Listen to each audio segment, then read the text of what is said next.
Good afternoon, everybody. Um, I'm Wami. For those who don't know, I work with CLS. And welcome. Thank you very much for coming. This is meant to be a very informal discussion. There is no panel of speakers. So Ruth and I will just kind of like just throw out ideas. And then if you have any thoughts on it, you can just raise your hand. And then we can just ruminate on those ideas. For lunch, I know most everybody that comes to this event kind of expects that we give lunch. So lunch is on the way, but because it's quite informal, it's when the pizza comes through, we'll just pass it around and then with the drink. So once again, thank you for coming. So I guess before we start, it's safe to ask who's watched the movie. Okay. So I think only 2 people haven't watched the movie. Okay. The reason why I ask is since the discussion is against the backdrop of the movie, so I wanted to know how much of the background I need to give. So basically, the movie is about an African superhero. So if you are a comic head or you know about superheroes, so there are superheroes in fictional universes, but this particular one is from Africa, in a fictional country called Wakanda.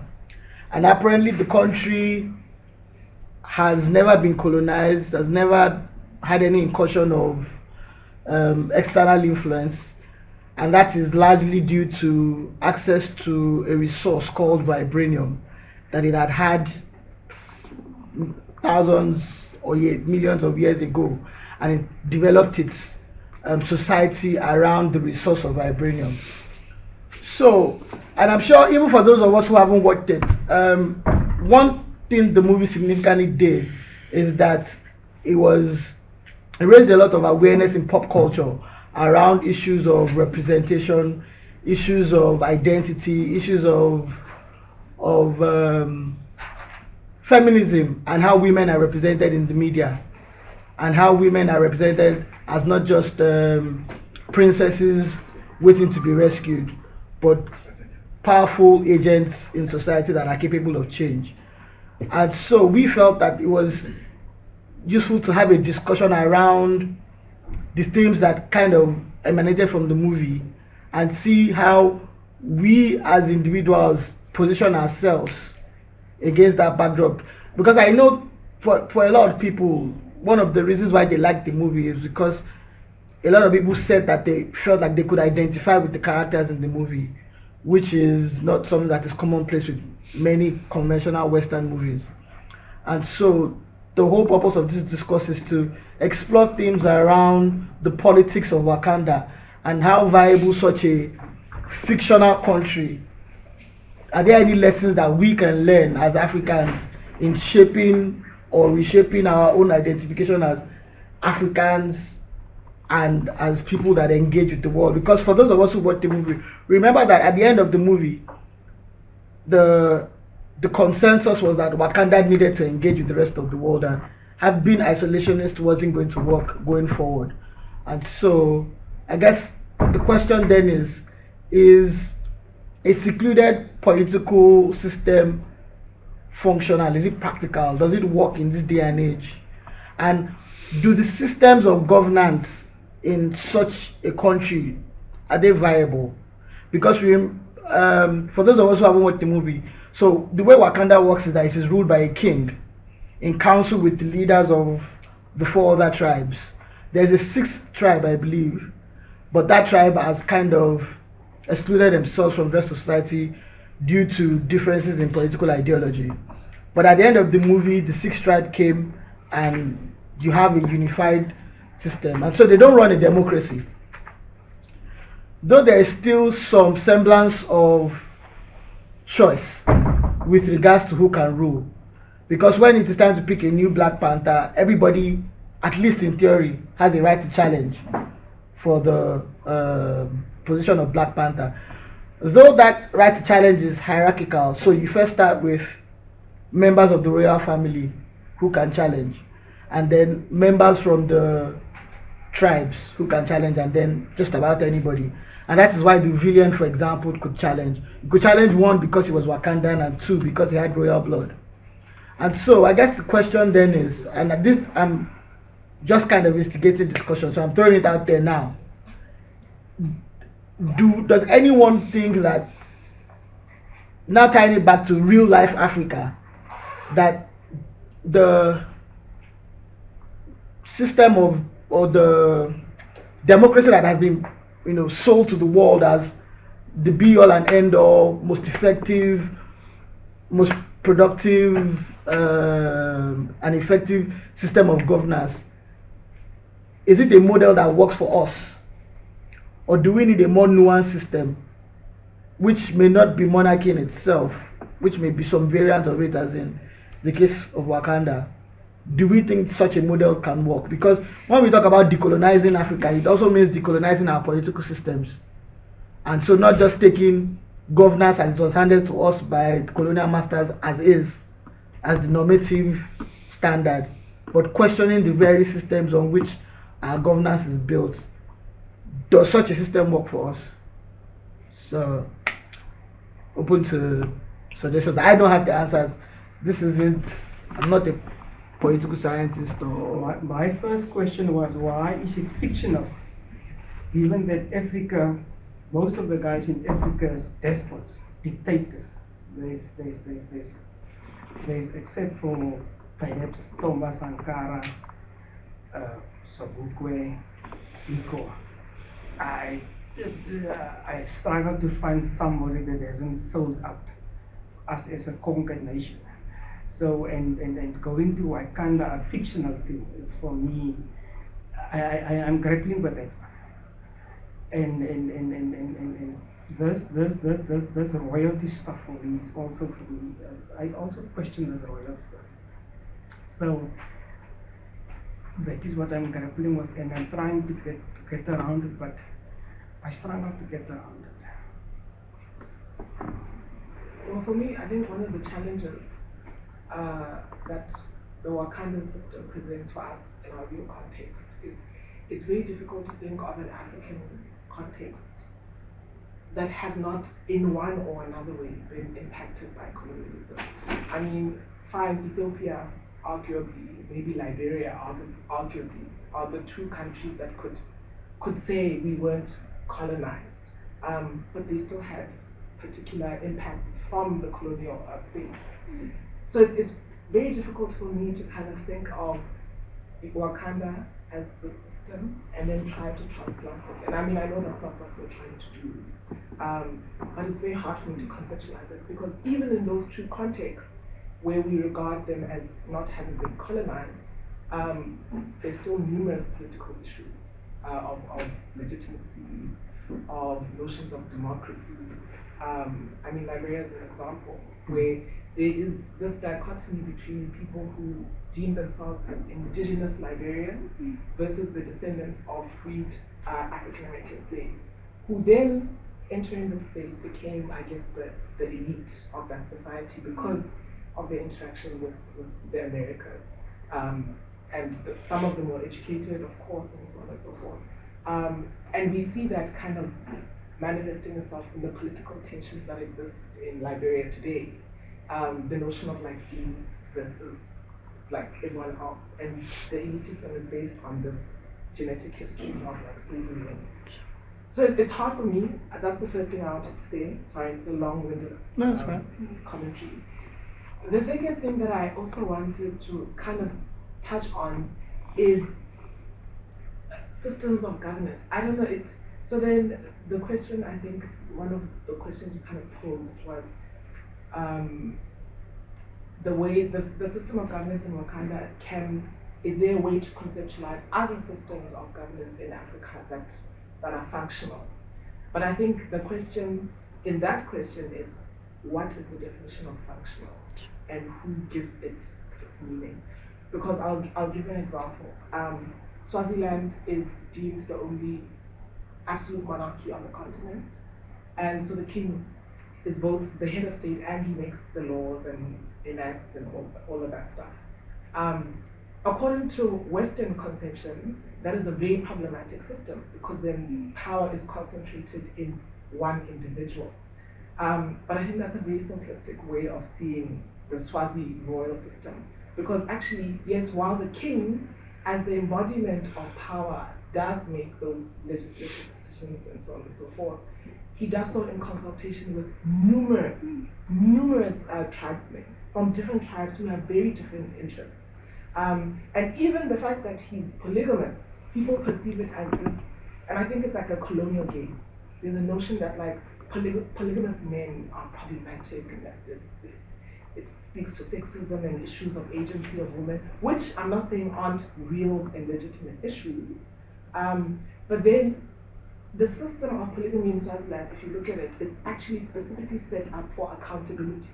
Because the king has to marry women coming from each tribe or clan within Swaziland as a form of representation, so that the different tribes and clans' voices can be represented in the political sphere, or rather the physical embodiment or ideological embodiment of the king as the center of power. So then I think those are the kind of challenges I wanted to bring to the discussion. Yeah, it's an interesting film for me. And Sorry, are you saying that the king is Swaziland, is he accountable? Is it accountability? He is accountable, but not accountable in the way that we define accountability. Because I think in the way we define accountability within our democratic dispensation, you consider accountability coming from outside institutions. So for example, that the state is accountable, or rather a branch of the state is accountable to another branch of the state in light of separation of powers. But then in Swaziland, the accountability is internal. It's within the family through the marital system. So basically I'm trying to say I'm trying to challenge us to perhaps consider ways of thinking about certain things outside of the framework that we exist in. It's hard. I mean, it's hard to think about how does someone become accountable through marriage, right? But then I do think that it's worth considering that those can be legitimate ways of accountability outside of the ways that we conceptualize it. Okay, so I don't want to indulge in dialogue, Chair. I'm going to finish now. My problem with the Swazi guy is that he treats the women there as if it's his trophy wives. I mean, his one wife committed suicide a couple of weeks ago. I think one went to Soweto and one is in America. And he's got another young woman now, 19 or so on. And it's no secret, he can't sexually satisfy all of them. There are rumors that some of them sleep with the bodyguards. And if he finds out, then they must feel. So my point is, I'm not so sure whether that system is a model for us. For me as a black African man, I don't think that model is for me, even from a distance, something that I would, you see me respect here? English? Respect. Yeah, something that I would respect, and something that I would respect, because at the end of the day, as I can't say I can have 11 wives, and every time you go to the reed dance just to pick out another 19-year-old person, and then you send 10 cows in, and it goes on and so on. So in the African context, I don't think that is for me very educational and very encouraging, but I'll leave it there now. Thank you.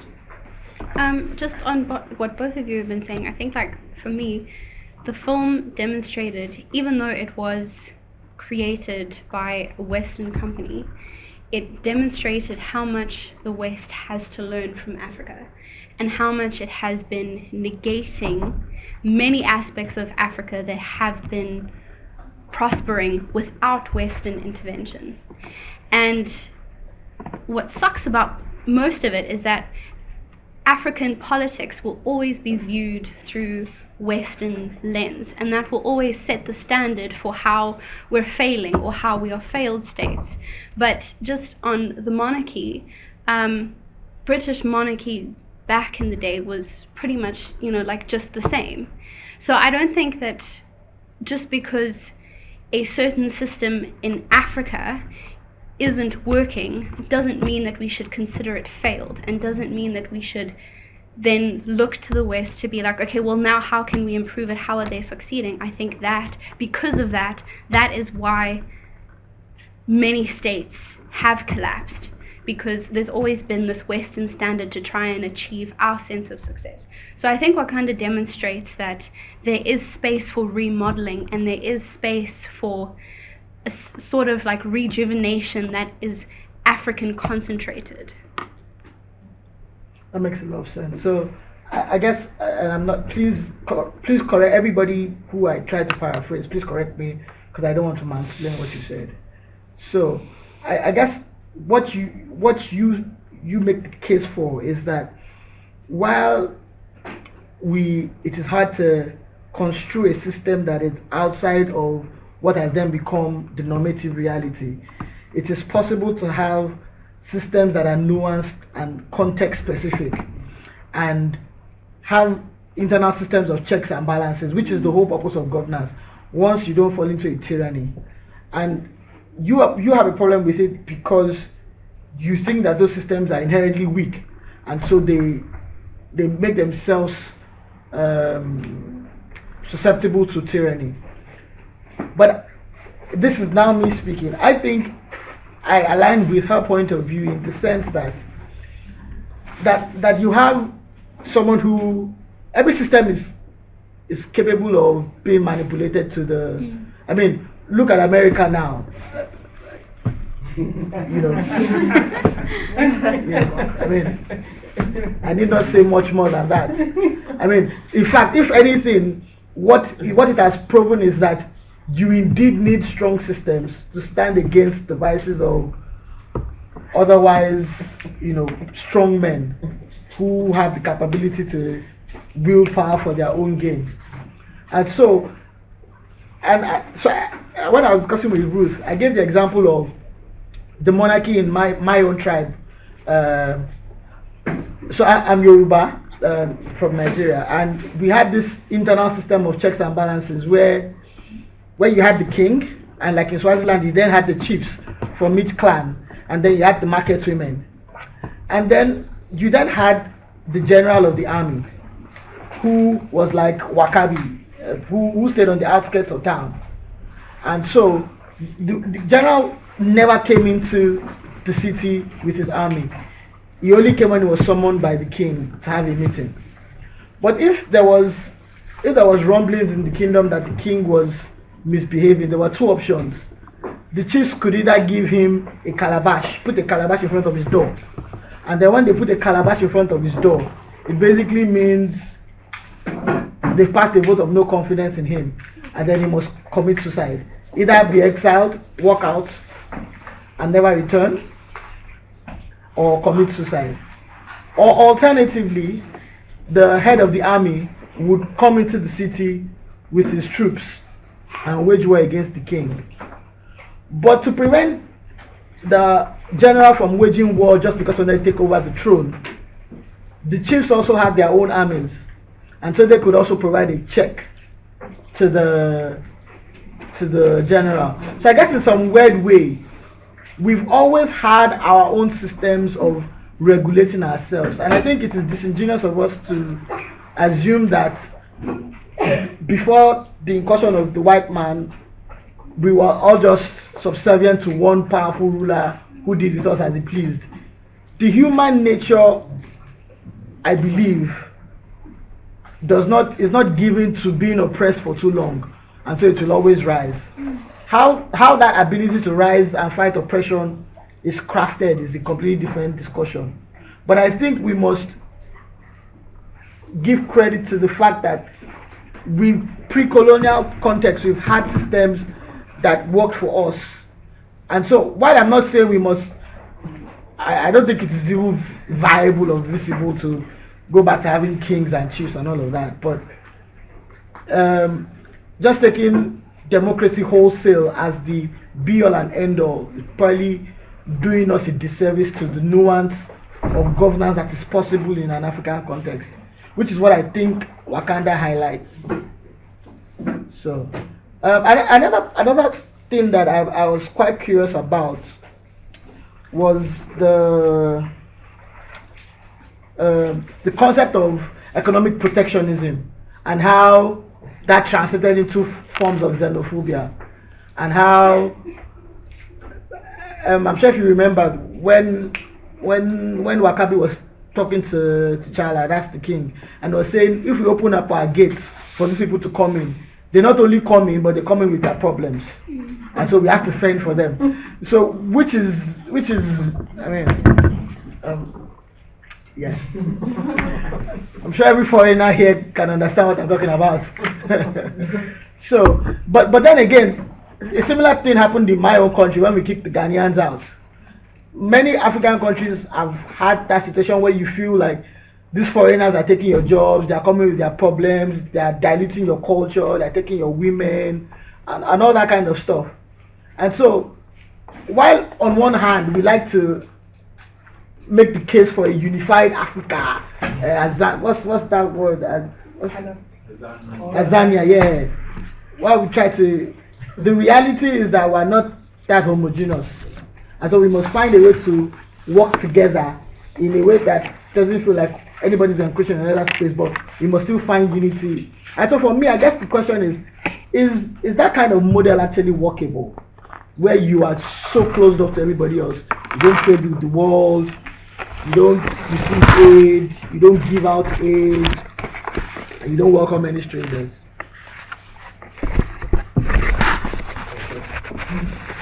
Well, the few examples we do have in our country show us that those models of living an exclusionary approach to politics or economics or whatever, that it doesn't work. But I don't think it doesn't work because it doesn't work. It doesn't work because the world deems it not workable. So, I know I'm probably making it complicated, but like, you've got Cuba, you've got North Korea. At some point, China was actually in the same boat until the 40s, where they basically retracted, kept to themselves, did their own thing. So I don't know, it's a tough question, only because the few examples we do have didn't work or are not workable. But like you just said, China worked, so would you say it didn't work? Is it a case of staying away for too long or staying away for forever? Is it possible to stay away, build, and then present yourself to the world? Or the very notion of staying away isn't workable in this global economy? I don't know. I don't have the answer. I'm not, because you rightfully point that China did that, Cuba has done that, and I mean everybody on paper at least Cuba has the best healthcare system. A lot of other things are problematic. There's a large poverty rate and all of that, but some things work. So it's not like it's a doomsday situation. You were raising up your hand. You wanted to say something? Yeah. So I kind of noticed some stuff. So I guess based on the conversation, I feel like when you have to talk about the whole issue of colonization, we kind of have to differentiate issues. But I felt like there was a mix between politics and moral issues. Polygamy, that's more of a cultural, social thing. It has nothing to do with politics. And so going to the political issue about the monarchy, I think going back in history, the issue of politics, has always been a contested issue, which system works and which system doesn't work. We can go back to the Greek society, in which, the Greek philosophers like Aristotle, assumed that every man is by nature a political animal. And it is up to the, human beings, in form of whatever association, to find out which, system works best for them. And so I think I'm not trying to be kind of too abstract, because but I think we have to be careful when we talk about colonization in the context of politics, colonization in the context of socio-cultural issues, because kind of a problem on that too. But then, coming back to your point of exclusion, I think, that one is kind of, problematic because, at least in the African context, we have the philosophy of Ubuntu, right, that existed over time, and because there is that philosophy, it means that exclusion, politics of exclusion doesn't work. And if we have to look at the international relations, we have interdependence, globalism, and if you go back through history, those systems have always existed. However, the ways of doing it, have kind of changed over time, But I can't think of an example where, the system, where exclusionism has worked as a system. And I've not really watched Wakanda, but based on, what you guys are saying, I think we, ultimately we should really embrace, that together. But you make a very good point. I'm so sorry, Nigel. You make a very good point, which I think, and I don't have the answer to. I think should be extrapolated on, because you make the claim that exclusion isn't viable, which is the principle I believe in. But in my own mind, I have a problem with the way globalization is structured, because it feels like globalization is structured to favor the powered against the disempowered, to maximize the resources of the disempowered for the gain of the empowered, and then kind of dole out scraps to the disempowered as some altruistic gain. But the point you make about Ubuntu is very important to me, because it then tells me that in our own mind we have our own relational context that is not inherently about having the odds stacked either against or for a person.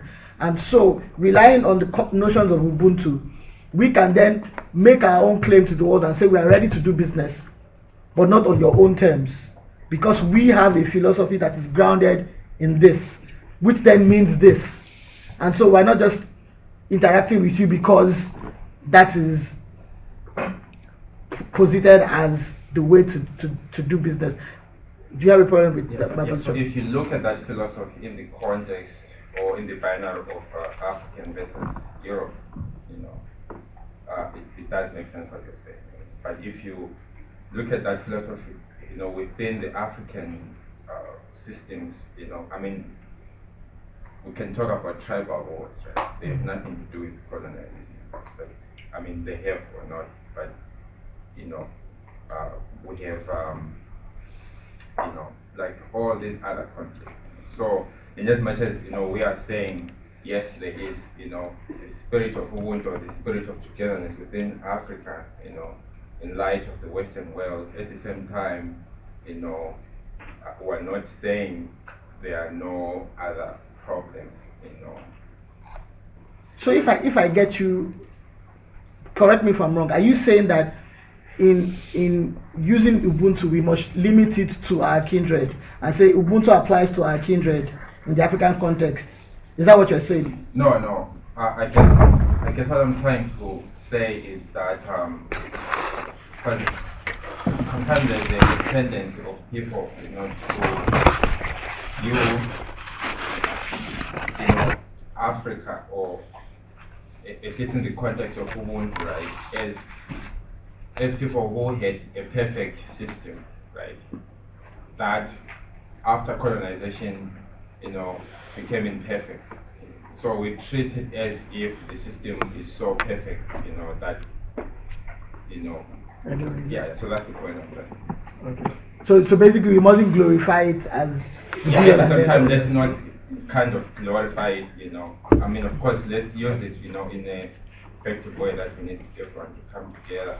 But at the same time, as I don't know his name, he mentioned that, he can't think of anyone who has not sold out. Yet we have the spirit of wood.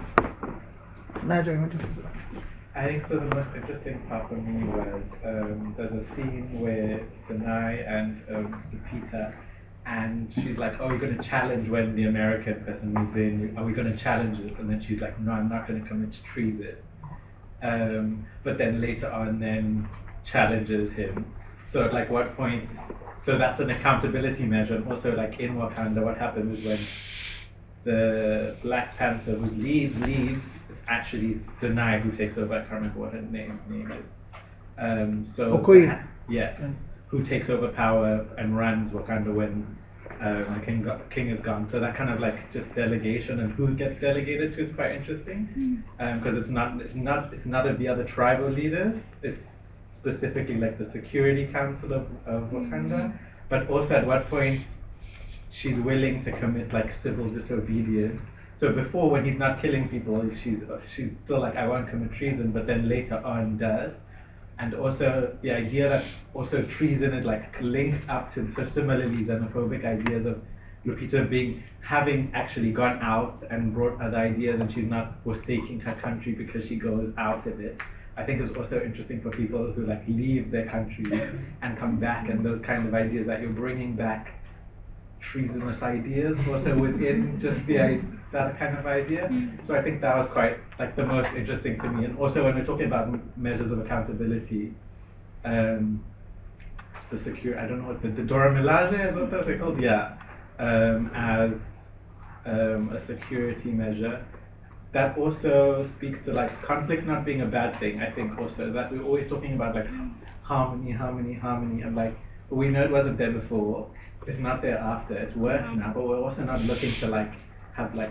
I mean, maybe we are looking for that total peace, but like the idea that conflict doesn't fit into that is also in like that. Well, you can see conflict can happen. It's just the ways that in which it happens. So I think even the divide between Baku's whatever thing, the mountain people, and the main Wakanda. There's conflict, but it's also not. So it's not so much in a like violent killing sense. Like they've been left to do what they need to do. Excluded, it's still like, but it's not violent. I don't know. So it's different to it's like conflict, but it's not conflict in killing each other ways. I think this is interesting. I'm really intrigued by what you said. So, like Ruth says, so good. So,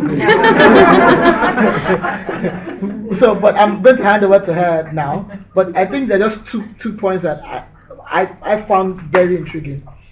The fact that conflict is not inherently an issue or a problem. It is where you go from real or acknowledging that there is conflict. And so, does the conflict lead to violence? Is the real problem, is the real issue. And then the even more important issue, which I think a lot of us here can identify with, is that outsider-insider divide, where how much of a locus do you have to be an agent of change in your home country, coming as an outsider? Because if you ask the average person why they went out to study, it's like, well, I want to be better equipped to solve the problems of my home country. And then you come to your home country, and then the people in your home country are like, we that were here, do you think we were just counting trees, waiting for you to come and save us? and so, you know, there's always that conflict between who has the right of first refusal to enter certain spaces to make change. And I find that very interesting. And yeah, not like I have any answers, but I just wanted to just bring that out because I found it very interesting. With regards to the Dora Milaje and all of that, just give it up to Ruth to... Yeah, before we talk about the women, the awesome women of Wakanda, I just wanted to say, I think for me, in terms of politics and governance and all of those, what kept ringing in my mind till now is not this essentialist idea, about, Africa as this perfect space that was before the white man came. It's more, it hit me hard how, like, identity issues, just that whole thing of an oppressed mentality begins to mimic the oppressor so much so that they actually completely forget who they are. And then the standard. So even when we talk about democracy, I started questioning. So we've assumed that democracy is Eurocentric and that it could never be there was never a way to do democracy before. We've assumed that, that a lot of what works is what we learn from westernization.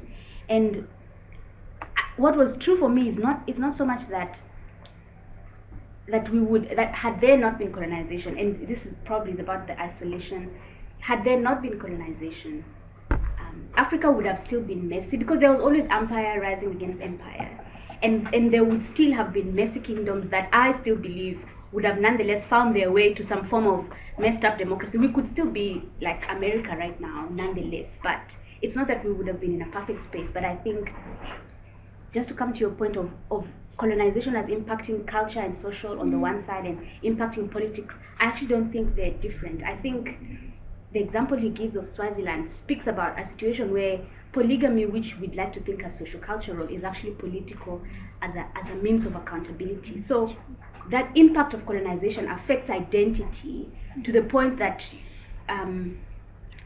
it just becomes a bit messed up, and we begin to separate culture versus politics, as though culture is African and politics is not. We learn about these things that are culture and social, that are different from political and economic. And I don't think that the divide is that clear. I think that lived experiences impact the way that we lead and govern, and all that mess is essentially not easy to tear apart into neat categories. So anyway, so on to more interesting things about the women of Wakanda. So I think for the ones that saw the movie, it was again for the first time where a hero movie, well, not the first time, but the first time where black women necessarily, especially were not playing supportive roles. They were necessary to the story. They were useful. and they were not just, I don't know, playing out masculine roles, but they were also playing quote unquote feminine roles. So they didn't need to be men to be awesome and great. They just needed to be whoever the hell they were in all of that, the people that they were. So we've spoken about the army of women. There were politicians, there were thinkers, there were strategists, there were technologists and scientists, and what that lead role means. And I just want us to move into that discussion. So what are some of the gender stereotypes that for you were just pierced as you engaged in that? Yeah. So before we begin, I'd like to problematize the discussion. Yeah. The army of women, who was security forces and army in their own right, I had a problem with how they were slotted into the story, considering that story, the narrative, is a historical narrative. So there were a group of women who actually existed. Yes. They were called the mothers. I don't know the African word for that, but they were called the mothers. They existed in an African kingdom at some point in time. They were recorded as having existed, and they were an army in their own right. And I think when I read up on them, I found that they constituted 3/4 of the army of that particular kingdom at the time, and that they were fierce, and that during colonialism, they then used the fact that they were women as a way to basically defeat their enemies. Because there was this conception that you can't kill women because women are fragile and soft and whatever. So one of the problems that I had with the film is, why wasn't the film about those women alone? Because they existed, and there's sufficient enough history to have created an entire film on them as people who existed in time.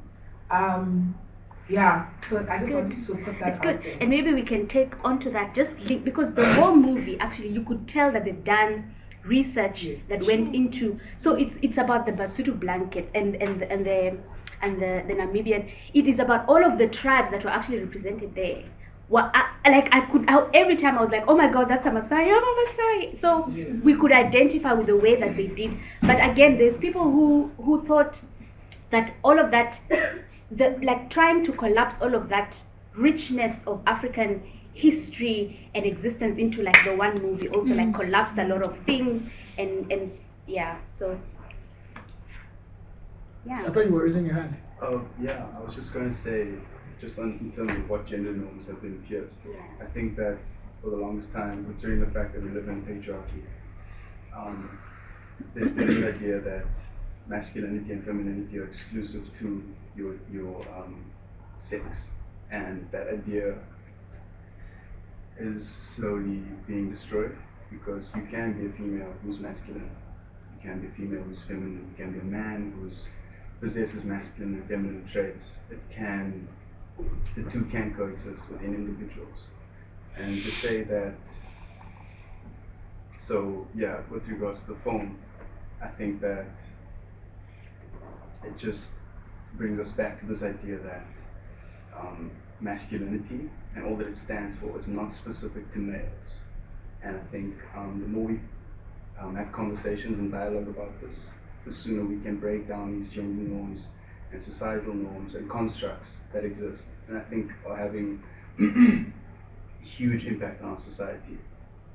I think a lot of what we've been speaking about with regards to colonialism, the direction it's taking us as a society, as people, I think a lot of what it stems from is patriarchy, and the fact that we live in a male-dominated society. And I think that with regards to what system of governance we want to adopt for our country, I think that the crux of every issue, this is my personal opinion, is that we live in a patriarchy, and until we work around that system, everything else will change, but only to the extent that it still conforms to what patriarchy is ultimately about.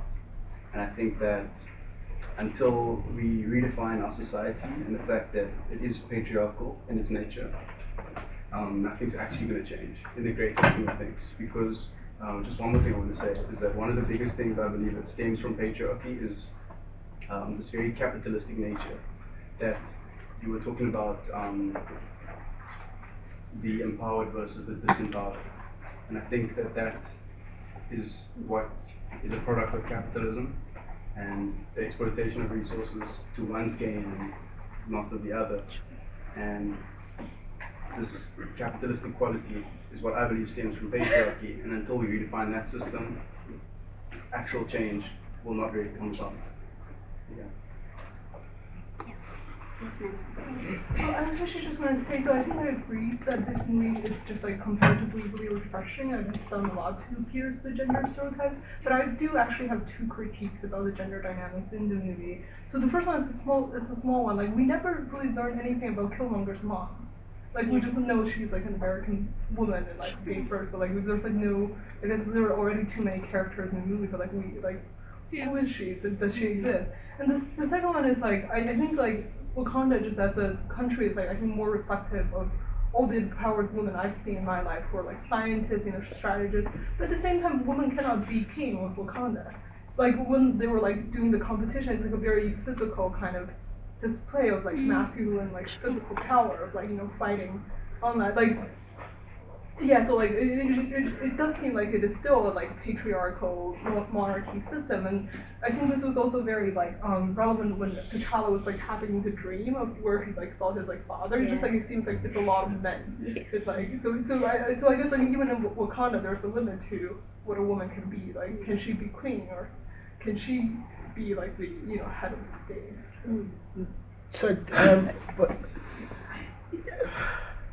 So I guess what I'm about to say comes from the fact that I'm a comic book head. So he knows what was not in the movie. yeah. So and I don't know if you remember when they said who from the royal family wants to challenge, and Shuri raised up her hand, and then it turned out that she was just being her comic self. So and I think that is one of the reasons why the strength of the Black Panther is stripped away. The fact that when you take away that power, he's like every other human being, and just any other powerful person who has combat skills can challenge him. And I know for a fact, spoiler alert, that Shuri is going to beat the Black Panther going forward for a short time. That's cool.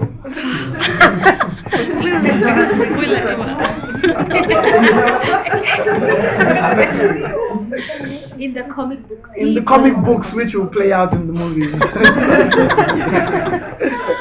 That's amazing. But then I also think, I don't know, it's weird, right? Because I think I was confused in part by the responses that people had to the film. Like, oh my gosh, wow, we're seeing all these individuals who kind of we never knew existed. But then they do. I mean, just even the notion that a woman can't be a ruler is just false. There's so many, historically and till today, there's so many women. Actually, there's systems of power, particularly monarchy, which are matrilineal. I mean, we've got an example here in South Africa, which the Mojaji royal family in, I think, Limpopo, where every person who assumes position as the leader of that particular society is a woman. So I don't know, it was just interesting for me. Maybe it speaks to the fact that perhaps people don't really read much history. I want to put it out there, I'm like a huge history person. So I read a lot of history, non-conventional, non-normative forms of history. So I know a lot. And I know that there's so many different characters represented in the film, which is good, who actually exist, and whose stories we can depict on film. So then I think then that talks to kind of the dichotomy between like black people from Africa versus black people from America. And that speaks to then the criticism that another criticism I had of the film of composition of cast. I felt that there are many actors across the continent who could have played some of the roles that were played in that film. But then somehow you just have like 2 or 3 South Africans specifically, and taking into consideration South Africa's positionality within the African context as almost the model of what an African country should be like. I felt that was very, very, very problematic as a composition. I had so many issues with that. Being aware of also the myriad of actors and their skills on the continent. So then, it's interesting. It's almost like, so the representation thing that I have an issue with, like, when people just see this and they're like, oh, we didn't know that existed, but it did. Then the other thing is obviously the dichotomy between African Americans versus Africans. And I'm not trying to say that African Americans can't claim being African. That's not what I'm trying to say. I'm not talking about the politics of identity per se. I'm talking about the value of those identities in terms of having spaces in places like Hollywood. That story of what Luke Dennison now, it's a long-running one that we have a problem with. As I say, you bring in a black American to play, for instance, I think Jennifer played Winnie Mandela, and Winnie was strict on that she wanted to South African. But then the producer said, you know what, the dollar speaks here. If you want to make money, you need an American accent. Now, okay, Charlize Theron, she's Afrikaans speaking, she can talk in American English. And you need to do that, otherwise it won't sell, and the guys won't fund it and so on. My other problem that I normally struggle with is this notion that before colonialism there was a good system in place. We had our own system, traditional leaders. I listened this morning to Prince Mashele, and he said most of the traditional leaders can't even read, and they're drunkards. And then Professor Dennison come in and say, you know what, we can't destroy it, it's got problems, but we must fix it here and we must fix it there and so. There are 2 court cases now. There's one case in KwaZulu-Natal. The traditional leader is dead, I was killed and so on. Now the woman is left and then she's got a son. Now she must not fight for us. She can't be a traditional leader, a son must be. Now she's now the guardian of her son. Now the thing is going to court now. They can't sort it out because it is strict, it must be made. There's another court case in Limpopo where this woman was all fighting to be a traditional leader. I think she won the case in the lower court. In the court of course she won the case. Now they take the matter to court because there's this man, he's also now saying that, look, our system here is that it must be made. Now you ask yourself, we criticize colonialism, I've got no problem with that one. We go back and we say traditionalism, there's a lot of fighting and so on. And I agree with Professor Nomboni Sogaza. And I agree with, I fully agree with their standpoint. We don't need these traditional guys and so on. My point is, if we criticize colonialism, do we have a perfect system that predates colonialism? And at the end of the day is what do we say to these traditionalists? Because most of these guys, you can't challenge them. Because that Zulu thing, you can't challenge him now. Because the moment you challenge him, he's going to send, you will be killed. So my point is that I'm not so sure what system do we really want in place. I don't. Yeah, I think that one is the question that we all have in mind, and I don't think it can really be answered off of like a tip of a finger. But I just wanted to come back quickly to the issue you raised about who was this movie actually for. And there was someone who said to me, you know, all of you people are like jumping up and down in Africa celebrating this movie, but for the most part, you know, the audience, I mean, there's a way in which the audience that was targeted for it is Black American, and it resonates with them, and it's necessary and it's important. And we had all that debate about the difference between, you know, different blacks and different Africans and histories and everything.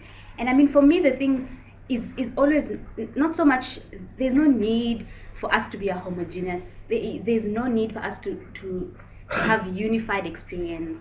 There's no need for that, but it's enough to acknowledge that different blacks have different histories and different positionalities, and that we can all speak from those spaces, but find relevance for the movie in the way that you want to find it. So for me, again, loving history and all of that, just, it was interesting to see that despite the way that not just colonization, but slavery and all of that before, for hundreds of years, impacted on the lives of people of African descent, and continues to impact on the lives of black people in South America, wherever black people, diaspora or on the continent are. Just like the similarity in that whole mimicry and oppressive mentality vibe around even, and we can talk about beauty standards now, because that's another thing that the movie really just pierces and makes such a, literally shames Eurocentric beauty standards by the way that the women are portrayed. And so it's, for me, it goes both ways. On the one side, recognizing that let us not, you know, sort of celebrate Africa and blackness as though it is this one thing that can be blanketed, but at the same time to politicize the commonalities in historical experiences that have shaped the way that me as a Kenyan woman from Kilgoris who sit with Nyasha, who's lived in America and Zimbabwe, and a Black American, Joanne, the one who interned at CLS, who's a Black American, and we will sit in one room and we will have such similar experiences that it will blow us out of the water. So that it actually goes hand in hand, and one is not a critique of the other, it just is the way that it is. And the other thing about the gender theme or the feminism thread in the movie, for me, was the way that women were acknowledged as knowledge producers. Yeah. And that also ties with historical ways of knowledge production, that women have always been at the center of technology, but it's not considered technology because it's women that do it. Like I know in Maasai culture, the building of huts and how that is architecture, sustainable architecture, but after colonization, that's not considered science, but we see all of these other mobile, this is science, of course, but how traditional knowledge, indigenous knowledge systems, which women were the holders of this knowledge and the ones that transfer this legacy, often gets erased, and as women get erased in history. So not just Shuri, who's the tech expert, and she is, and I mean Shuri's experience, I think, shows us that there is the physical power, the contestation, which I guess historically shaped power, that you needed to be masculine and strong. But then this whole idea that in this contemporary society, for the most part, it's about innovation and creativity and intelligence, which is not gendered, and that power can get distributed in new ways, not just physical battering, whatever. And did anybody notice I guess also historically women, again, as transferers, harbors of knowledge and people that transfer, the whole basketry, weaving and textile industry as science, and how even in Wakanda, I think it was the Basutu blanket that was an armor at the same time, so it was actually made with vibranium, so that it is textile, but it is also armory. And I felt like part of that was just sort of unacknowledged. And the point you raised about Killmonger's mom, again, and the point that was for me, her absence meant almost an assumption that he was shaped by his father, which is so not true for Black American lives, so not true for a lot of Black communities, and just the way that it happens. This absence, the silencing of women's presence in shaping their children's lives was what came up. So thanks for raising that. May I add something to that? Yeah. I want to preface this by saying I haven't seen the movie yet, but I know it's really important and I will see it eventually. But when it comes to the telling of the Black story, is it possible to tell that story without drowning women out of the story? I'm really curious to hear what everyone else thinks about that, because I think it's something that happens a lot. Oftentimes the Black story tends to be the Black man's story, and that's for all of us. But is it possible to have a separate story, and is there a need for that? I think I can address that, but I don't want to speak on I don't want to speak on behalf of anyone else. Actually, in fact, if anything, if I'm going to speak on behalf of anyone, it's people in my particular class. So I'm a Sotho, and Sotho people have a praise song, right? That you sing when people are born, married, blah blah blah, right?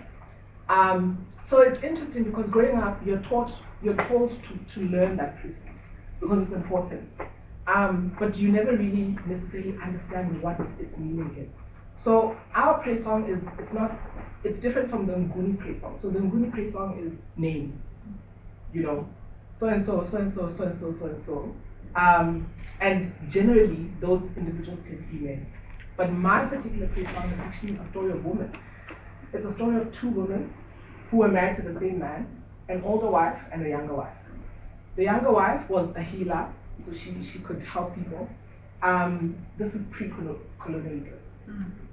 Because she's a healer, people would bring sacrifices for her to assist them in the form of goats and cattle and so on and so forth. So then she becomes wealthier than the older wife. And our whole praise song is basically a shaming. It's a shaming of the older wife for basically leading her children to steal the wealth of the younger wife. Okay. Yes, it's a shaming. So I think it's interesting then to kind of address your question in part. I do think women are absolutely an integral part of history and history. I do think that it's also context specific, so I can't speak on behalf of everyone. There are also certain people whose praise songs are very masculine and it's just about men and conquering and hunting and so on and so forth. But at least in my context and in my clan, it's the story of two women and fighting for power. Yeah. Yeah, that's really... See, maybe let me give an example, right? So when To Pimp a Butterfly came out, which was that Kendrick Lamar CD, which was amazing, when that came out, that was hailed as this is the Black story. But when you listen to it, it's not the Black story, it's just the Black man story. And so the question is there a Black woman story? And if there is, where is it? And is it necessary to separate that from the story of Blackness in general? So, But so what I was saying earlier on about the fact that we live in a patriarchal society, I think that the voices of women are suppressed. And these narratives don't come to light because it's just not valued in our society. And again, I'll say that until we work around the fact that we live in a patriarchy, your question will continue to exist until we figure out that is this the be-all and end-all? Do we want to live through a patriarchy? Obviously not, but I think that's the crux of the issue. Until we work around that, it's always going to be the suppression of the female voice.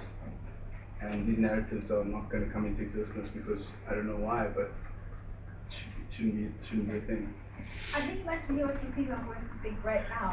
No, I think she wants to speak. Yeah. I think it's very much possible to give, to have people.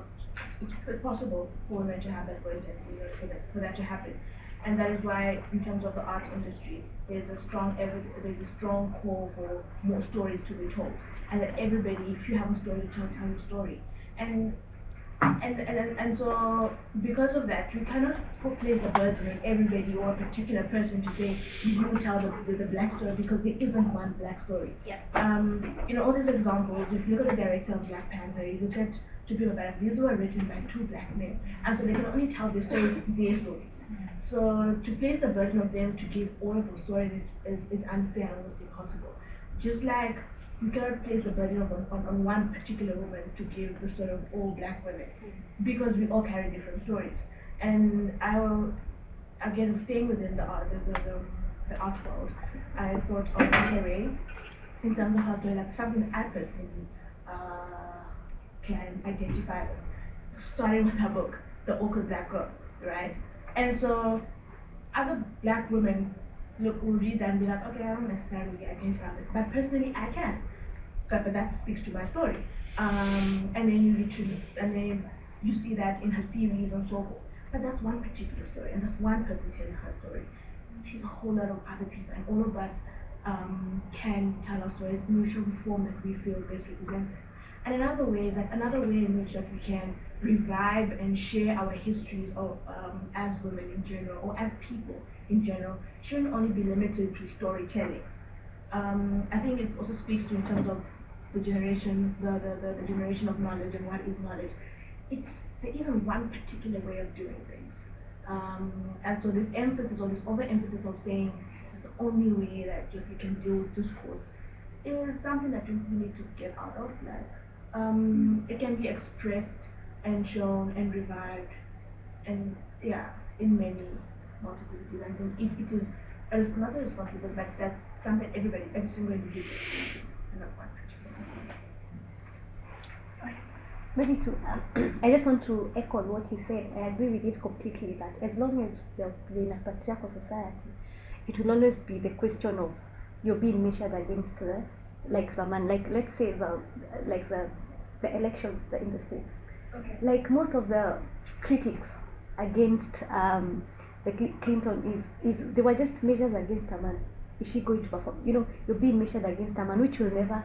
What I loved about the movie is that at least you can see women be in their space and be productive and still bring something on the table without the whole cover of are you being measured. If it was a man doing the same thing, would they come up to? So as long as there will be that whole you're being measured against a man, then that question will always linger. There will always be that friction, always. And until we can just blanket that out and now see this can bring this on the table, this regardless of the sex, if you can just go sexless and just not base whatever your performance is on your sex, then we'll be at a better, I think for me, would be better at a better place than what we are right now, because it doesn't matter what you do. If today a woman buys a Porsche, it's questioned because you're being measured against a man, it's too much, you're too much. Because they try to bring you down in terms of you're being measured against a man, doesn't matter, you're still being measured with the gauge of a man, you're too much, you've come too much. What is too much? Against what? You understand? That's my opinion. Yeah? I think that the question is not so much in that do the stories exist or are they there? It's what is the world focusing on? And by the world, the people who have power, the people who have influence. So in the context of pop culture and mainstream movies, and I think the reason why Black Panther was a movement for so many people was because we saw the representation of black people, African American and African, being represented on the mainstream stage and making money and putting people in the seat, which the perception has always been that if you make a black movie, it's not going to make money, or if you have an all black cast, it's not going to make money. So I mean, going back to your question, I mean, look at Lemonade, look at all the literary people that we love, your Chimamanda, your Titi Dangarembwa, like all the people who've written stories about their experiences as black African women. The stories are there and people are writing them, but I mean, I can only name the really popular ones. I can't, nobody's teaching it in school. No one is making the movies. No one is casting African people or casting the stories. So it's also about who is behind the scenes, who's running it, who's running Hollywood, who's not, putting these people at the forefront. And then the question is, do we make our own platforms, or do we fight to be represented on the platforms that already exist? Yeah, so that's where I think that the fight is. It's not that the history is not there, or it's not being told. I think it is being told, but we're not focusing on it, and we don't know about it, and it's because of patriarchy, etc., etc. But how do we refocus, or how do we diversify our focus so that everyone is represented in the mainstream images that we see on TV and the things that we read, etc.? Yeah. I think, without even having known the story about the female militia, I think that was so refreshing, because I think African women, through colonization, through independence, they have taken the brunt of all of it. And they have birthed the leaders, they have birthed the fighters, and the roles that the women have played in Wakanda kind of demonstrate that, yes, the female voice as a whole was still suppressed, but we are still evident that the men are there because of the mothers that raised them, because of the sisters that have brought about technology, and the female militia was just that representation of soldiering regardless. And I think the feminine voice throughout everything continues to fight on, which was just really cool. Can I say something? Yeah. So one is my observation with regards to Ruth's query as to what I found interesting about the way the female characters were represented, and the second is, I guess, a problematization of the stories that are told.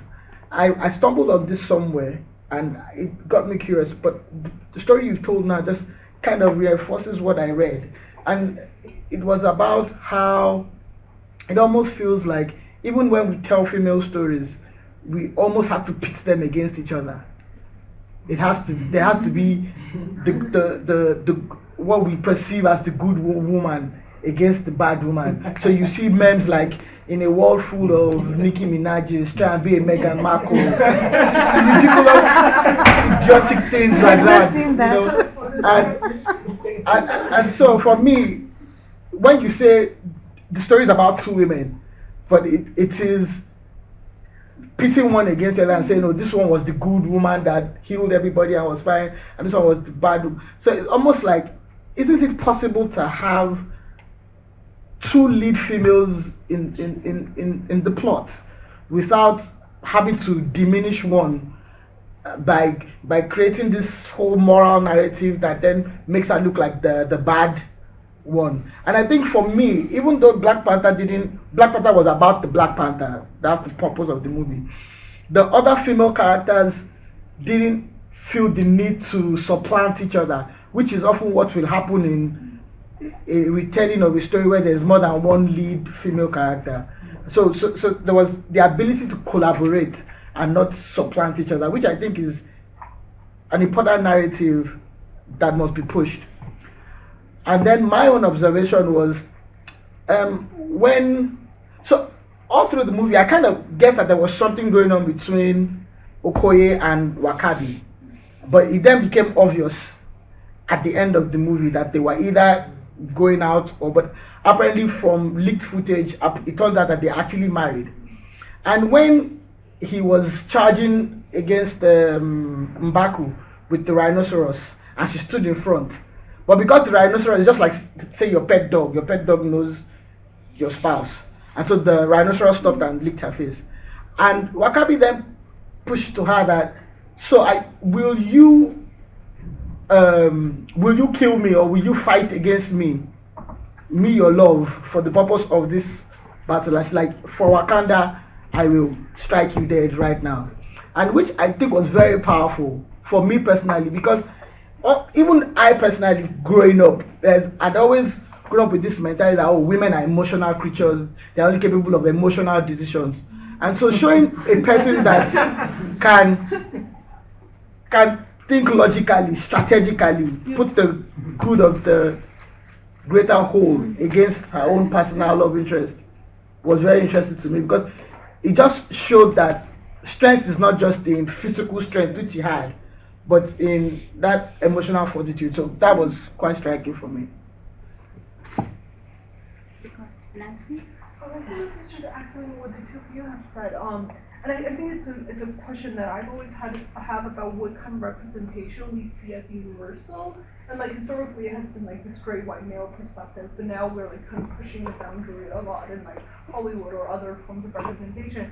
But at the end of the day, like I have that question. I'm a like very avid watcher of Issa Rae's Insecure. But at the end of the day, like Insecure is perceived, even though it's on HBO, it's perceived as this like, you know, quirky black girl's like experience in LA, but like at the end of it, like it doesn't get this kind of resources and influence the way that Black Panther does, for instance. But like, so like when is the day that we can perceive like a woman of color experience? That's a universal experience. Like just, I don't think we're there yet. I think we're still quite far from, you know, having people maybe go to the cinema to see like Issa Rae's type of stories in the same way that they would show up for Black Panther.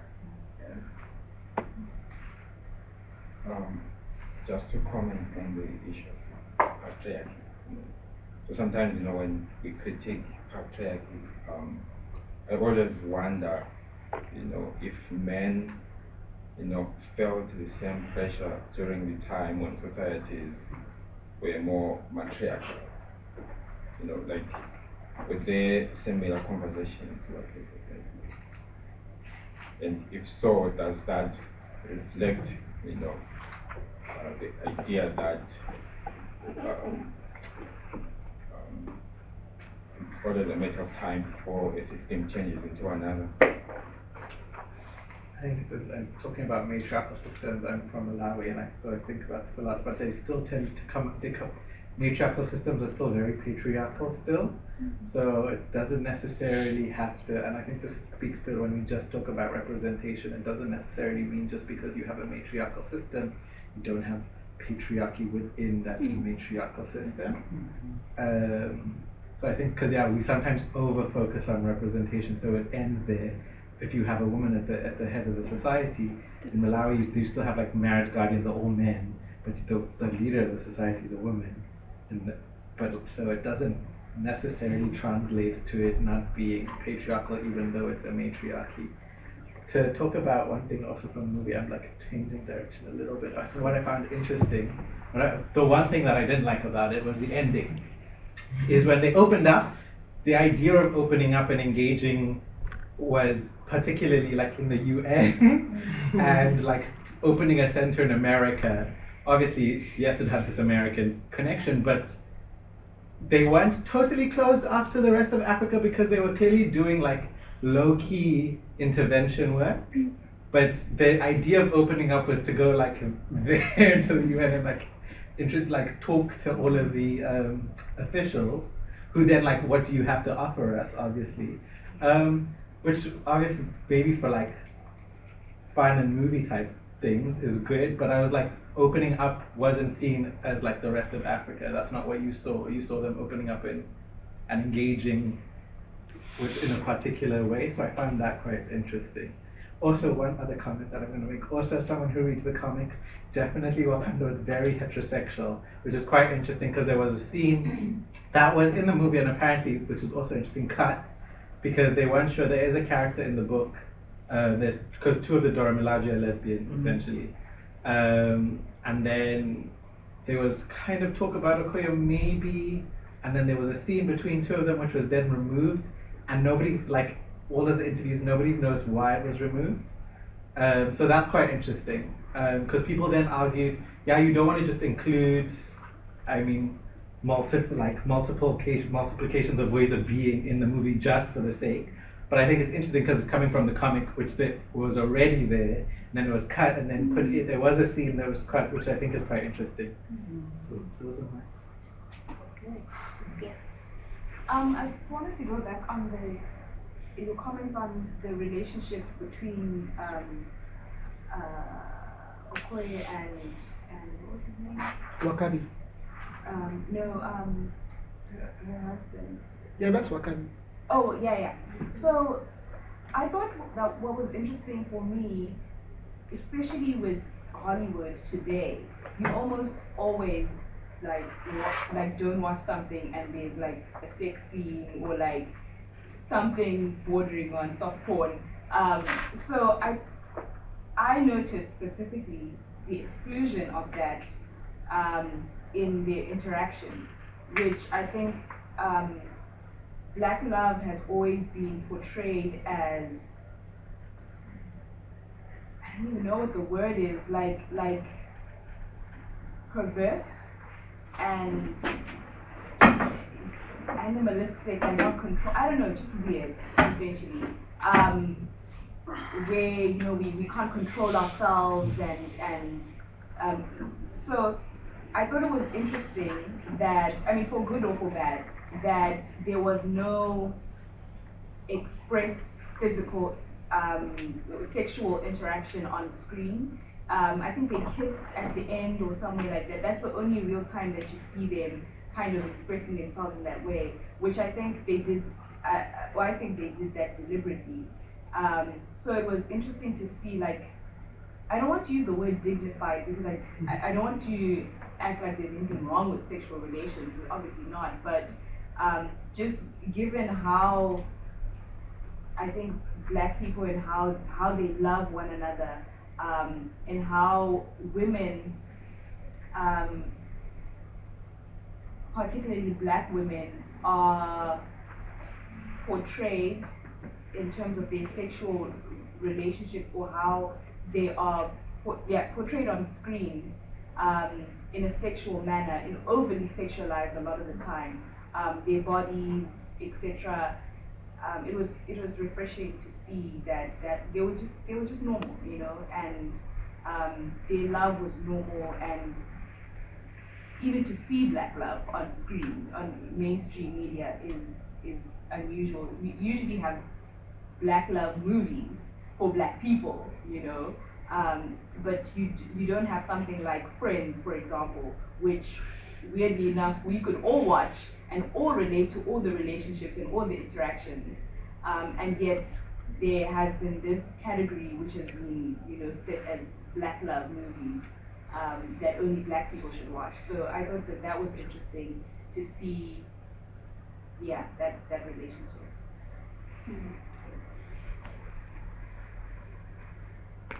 So,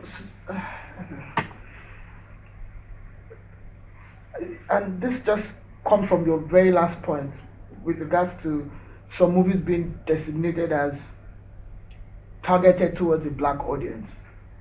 And I guess the person that comes to my mind is Tyler Perry. I mean, every Tyler Perry. And so I guess the question is the problem that people like Tyler Perry make their movies, I don't know. I don't know if you read this or heard that Friends is actually a derivative of Living Single. Don't know if anybody remembers Living Single. I used to watch it even when I didn't understand what it was about. So I guess my question is it that when we put Black characters in a movie, is it that it discourages people from watching it, or because it has Black characters, or because we make so much of a conscious effort to make it Black themed that everybody else can't really identify with it? I don't have the answer. So is it a case that we infuse it with so much Black culture that anybody else who isn't familiar with the culture can't understand it, or people are just put off by the fact that it just has too many Black characters in it? Can I just complicate the question a little bit? So this came from a Guardian article that was very well written a few weeks ago. But he also talked about romantic comedies as a genre that only women watch. So I guess the question is this kind of intersection of for instance, are Black love stories only for Black people? Are romantic comedies only for women? While other things could be more universal. So I guess it's just to complicate the question a little bit. Yeah. So like things like 50 Shades of Grey. I don't think that's the problem. I think the problem is that we viewed whiteness as universal, as the universal experience, and blackness as the other, right? And so, I mean, I'm a kid from Zimbabwe. I can watch literally anything on TV to do with America and completely know what's happening, even though I've never been, well, I have now, but at the time I hadn't been to America at all, you know? And you find that like most people, most celebrities who come to Africa and are so shocked by how many people know about America and American culture and they have never been there. It's because that's what we see all the time. If you show the other, it becomes less and less the other, more. But if you kind of display it as something that you only show once in a while, or, you know, because black people are living these lives all the time. So, you know, there's nothing weird about seeing two people who are in love who have the same skin color as myself. You know, but on the other hand, I can see people with a different skin color and still see it as normal. But for someone else, because they don't see those images, they tend to think, oh well, I can't relate to that experience, you know. So I think the issue is that these stories are not being told enough, so that we stop being like shocked by them. Experience. Yeah. Yeah. I agree with that, just in terms of like when you say that is it that they infuse so much of black culture, and I don't think that's the truth, because there's something that you're saying like in Africa that we watch and we know about that we don't relate to, or even like if you're watching your reality TV show, as a black woman, I'm watching a reality TV show about a salon and the type of hair that they're doing, I don't relate to the streak coloring, etc., but it's on TV and it's the universal, and it's just a matter of like there's a lack of representation of what people have decided is the universal. You know, every time anything has to do with like black people, then it's immediately about black people. But if it's not, if it's white people, it's just, this is the universal life experience. It's really yeah. I think also has to do also in terms of presentation. Perhaps we have oversimplifying this, but sometimes because I'm not in a position to answer that question as a black person, to be like, what stops white people from watching a so-called black movie? Because only the other thing. But I was just thinking of just general interactions. When people listen to film and study, or when people enter a room, you tend to gravitate towards something or people that look like you. So basically judging a book by its cover without even knowing the content of it. And so you gravitate towards something as closest to you as possible, right? So when you have a problem of people don't even bother watching the entire movie for them to decide whether or not they can relate to it, people just look at the poster or the advertisement, the trailer, and see black and go like, oh, because of the historical narrative that anything that is black or that is other, is exotic, is just completely different from your reality, you will never be able to relate. White people won't even give themselves the opportunity to even see the content of it. So you have people, for instance, in South Africa, you're South African, you're white South African, live here, you're 20 and you never watch Sarafina. And so to a black person, and that's a very normal thing. And not that you made a particularly conscious observation because I'm not going to watch it because I just don't like. No, but rather because you just felt that it just really just didn't speak to you, just really didn't, it doesn't relate to me. Not even knowing what the content of the movie is. You just thought, oh, Whoopi Goldberg. At best, if you even know that Whoopi Goldberg is even in the movie, you know. That's perhaps maybe changing. Another point that I wanted to make, completely different, was I feel like Black Panther as a movie in general, we keep talking in our conversations about how the other, like non-Africans, pursue as Africans, what their African identities or blackness or so forth. But I think the movie also really made us as Africans, or as black people in general, wherever you are, you find yourself in the world, to reimagine ourselves of who we think we are, and reimagine our understanding and concepts of our living experience. So for instance, people know about we know about our own culture, so for instance, you're Sutu or you're Maasai, or for instance, you know about your blankets, you know about how the hats and so forth, but you never think of it as science. We know all of these things, but our conceptions of it and what it is have been shaped very much by the historical narrative of the other being inferior. So for instance, you won't refer to it as necessarily as architecture. You just be like, just knowing how to, you're using what is around you and just creating a house, but you never refer to that as architecture. So for instance, the moment you think about, you're a black person, but the moment you think about architecture, you're thinking about all these European style forms of architecture. But that's not necessarily ever thinking that anything that is a hat, or for instance, wherever you find yourself on the African continent, as that being architecture. So I think the movie really also asks us as black people to rethink and restructure organization, how we understand ourselves. And not just always going back, and us going back to authentic self is not necessarily the best way of righting the wrong, but trying to find also where are we now? I'm in 2018. So okay, let me go back and learn my history. This is my history, this is my heritage as a person. But then I also find myself in 2018 who's influenced by all these different factors. So where am I? And I think that's the challenge that we face. Yeah.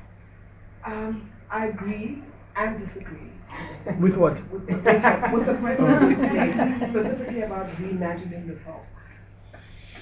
It can go either way. You know, it can have detrimental consequences. Like for example, as we speak in America, there's a huge thing of DNA testing, where people do in the African American community in order to ascertain their genealogy. And I would argue that that's a way of kind of reimagining the self. But you go on YouTube, for example, and you see people becoming really traumatized at the results that they do find. And I think that, I don't know, I guess the criticism, the aspect of my comment, which is criticism, is that how do we go back to find the authentic or original self? Because then perhaps in doing that you realize that that so-called authentic original self is a construction. You know, I could say, here I am, I'm telling everyone that I'm Sutu. But then if I conducted a DNA test, you're 30%. I'm from Congo, you know. And then what does that mean now in terms of imagining myself within a space? And how do I then relate to other people who regard themselves as Sutu? So I think yes and no. And then the second point is the so-called awareness of African culture. I don't even know if people who saw that movie, who didn't identify with a particular tribe to reference, know anything else other than perhaps what they saw in the film. I mean, for example, the Sutu blanket. No one knows that the patterns represent spiritual things. They represent attitudes. People just thought, oh, beautiful patterns, you know, flowers and whatever, and lines, but it has a meaning. I mean, it's something that people would put outside of their hats.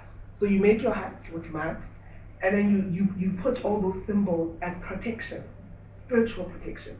And then that was then transplanted from a hat to a blanket. But you see, no one knows that. And I think no one knows that also because the castes themselves who were wearing those blankets, yes, they were informed, they knew it was a blanket, but then I guess that's kind of like the limit of what they could talk about that blanket, if they did at all. I mean, I found that, particularly with the Sutu, and I guess I'm offended maybe because I'm Sutu, I found that all the characters who had worn the blanket on the red carpet didn't speak much about what that blanket was, where it comes from. I mean, those who know it would be like, oh yes, that's a Sutu blanket, I've seen this before somewhere, right? Whereas the women, for example, were different in that they were much more active on the red carpet in terms of talking about and drawing the links and saying, oh, my characters were in reference to Maasai culture or whatever. But then I found that those men, they wore the blankets, you know, it was a weapon, whatever. and the whole, I mean, those who know will be like, oh yes, that's a Sutu blanket, but then that's it. That's the end of the story. Yeah, no one really knows anything That's more. so cool. That's so cool. That's because it's borderline of appropriation, actually. Yes. I felt that those blankets, in my view, I mean, I'm sure there's certain people who disagree with me, and they are, Yeah. because I put it on my social media and people came for me. I felt personally that it was a customization of my culture. If this makes sense. Which I had issues with. So that's just my view on that. Yeah. Yeah, then you can, do you want to respond? Yeah. Okay. Yeah, I think another thing, I actually meant her because she wanted to respond to So you the can go comment after about her. She wants to Oh, respond. oh, sorry, I wasn't. I just want to criticism. I think perhaps maybe it was lost in translation. That is why I agree with what you're saying. That is why I say it's important. We also, in our reflection, also could be mentioning. That's why I say you can't just continue hopping backwards in the past. You have to think of it so that you're in 2018. So you can't ignore how your present affects who you are. You understand? So I completely agree with you that we're going on this, we're romanticizing the past. And we keep thinking that you're being your authentic self, or if there isn't such a thing as an authentic self, that you have to go back in the past way to do so. And I completely agree that's honestly possible because we are creatures of our conditioning. And I'm not to say that you cannot change that, but I'm really speaking to the agency that we have as individuals. And that is why, you mentioned about the super and how people just wearing the blind and not knowing what isn't. But I think that's what the movie does. It's asking every single individual, whether or not you even identify with the themes of the movie, but just as a human being in general, have agency in your life. Introspect every single thing that you do, that you are, that you interact with, that you associate yourself with. Find out. And then try and now reflect and kind of where do I find myself? Where am I? Okay, so what do I do with it? I think that agency is what this movie really speaks to, not necessarily telling us what to be. And that would be unfair, and I stand against anything that tells you what to do or what to be, because you determine that for your own. But rather just really speaking to every individual's agency and determining.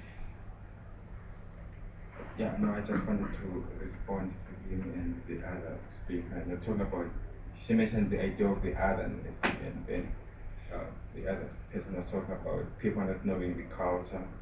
And I think one problem we have with the African culture is that it embraces the culture of silence. People don't say anything, or not anything, but they tend to hide many things about their culture. For example, if I go to a village right now and ask someone that, how do I do witchcraft, how do I fly, with a broom or something, they will never tell me anything. But then I go to Britain or the US and ask someone that I would like to be a porn star, where do I go? They will show me 10,000 places where I can do that. And so at the end of the day, as much as people complain, that African stories are being told, by the other and stuff like that. But at the same time, we should take responsibility for it, because it's like we embrace this culture of just being silent, about some important things.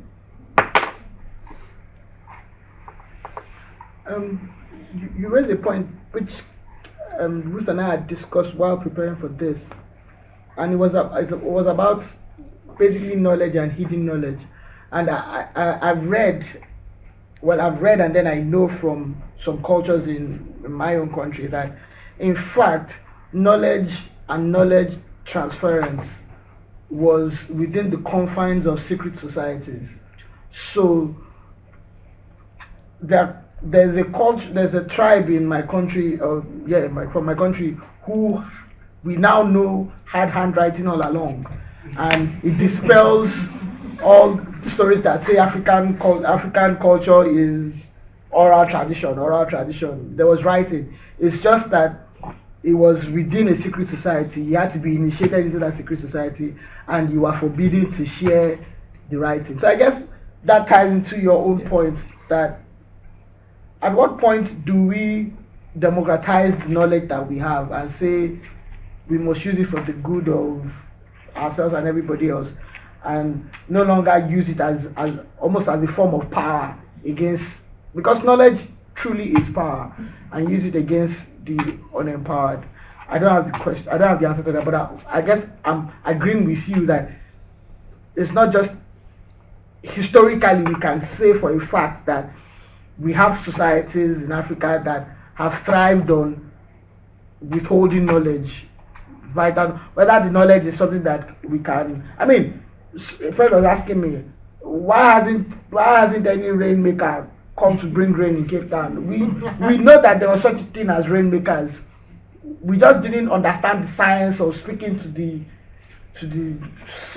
sky to let down rain. But and it's funny that in our religions we believe that you speak to a situation to change it.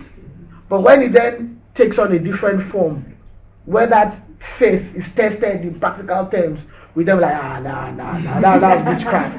But we believe in our formal religions that if you want a situation, you pray about it, you speak the word, you put it out, and you say it consistently until it happens.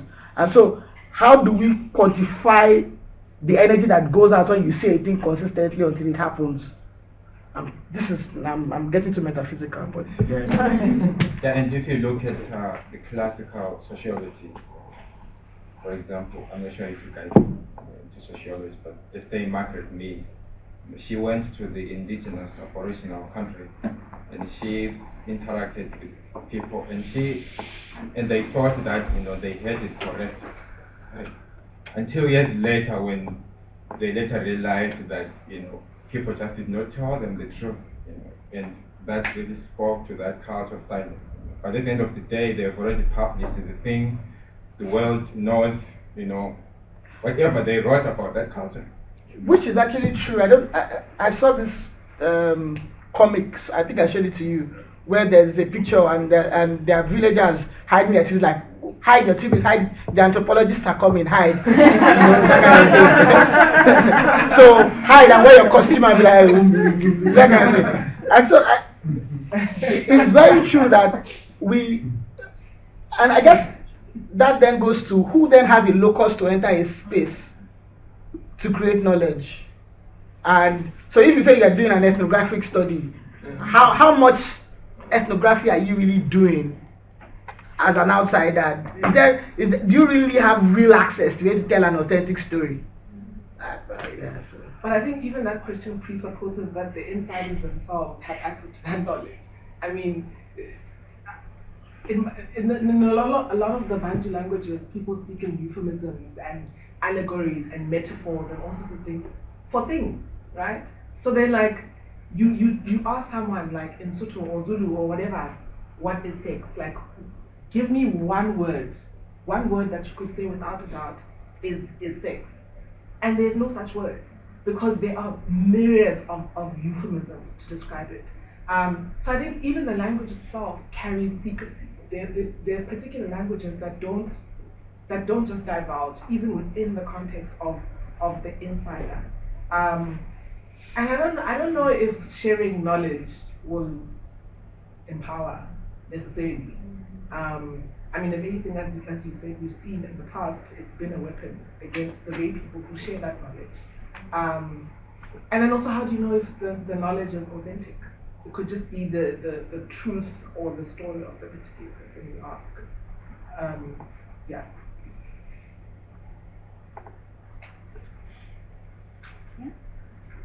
Are we wrapping up? Sorry. I just wanted to say something about, well, firstly about this discussion on knowledge and witchcraft.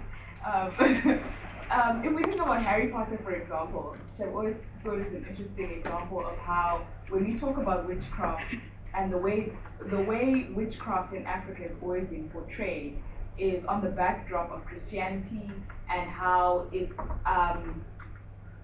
evil and it's barbaric, etc. Then Harry Potter came along and we all ate it up like it was no, and it's just like, but we've been practicing witchcraft forever. But if someone was to write a storybook on witchcraft, not only would we ourselves not be accepting of it, but even the rest of the world would be like, they'd be hesitant to accept it.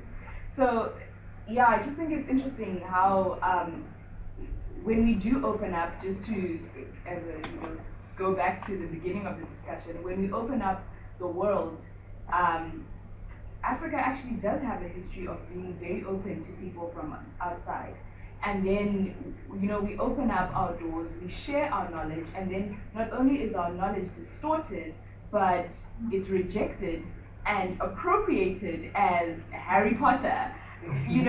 So I think that, and so when we say we want to open up, maybe we should be careful, of how we do that, who we're letting in, what we're telling them, and what we're letting them do with our knowledge.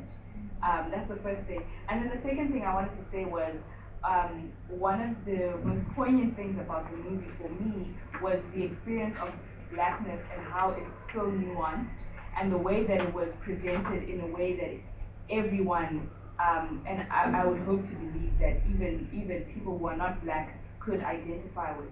So the anger that Eric Killmonger had, I think, was something that I haven't seen portrayed in almost like a positive light, where Eric Killmonger was the villain, but you identified so much with him that you completely understood where he was coming from. And you, even while watching it, you were so torn, because as an African or someone of African descent, you're so angry at everything that happened. And I think we haven't had a space where we can say we want to fight back. We're actually very upset, and it's not fair, and we want to fight, I think we just haven't had that space. Everything has been like, conciliation, and let's, come together, forgive everybody. But that's just, the fact is that that's not how we feel, and that's part of the problem that we're facing, is that we haven't been allowed to express that anger. Speaking to that, I think this is also what I like about the movie, is it raises all these points. So the conversation we're having, I think one of the biggest things that came out of the movie that people were talking about is the museum scene. So you have the African museum, or the African section of the museum, and then you have the white lady explaining the artifact, and then obviously getting the Wakandan one wrong, but also, and I think it's a topical conversation of taking and speaking on about things, and then also the idea of just returning things that you've taken. So I think that it does, I think as much as people can critique the movie, it manages to get a lot in. And it may not be nuanced, but it's a superhero movie.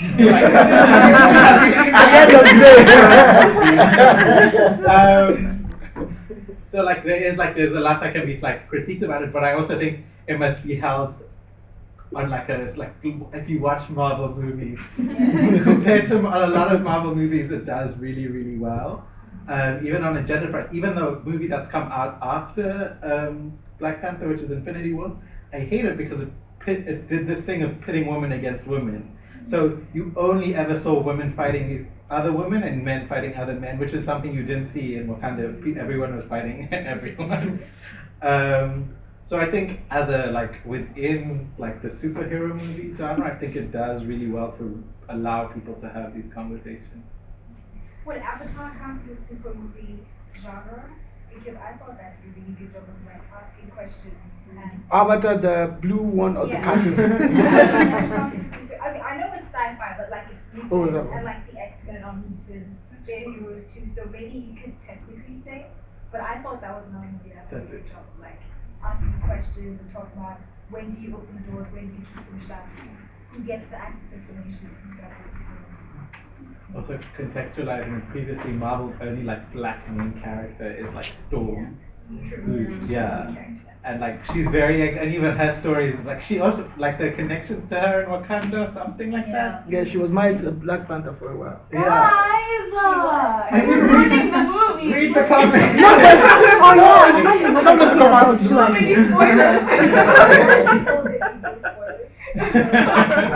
No, so just to your point about witchcraft, please, I'm a Nigerian, I don't want to see any more movies about witchcraft anymore. I don't.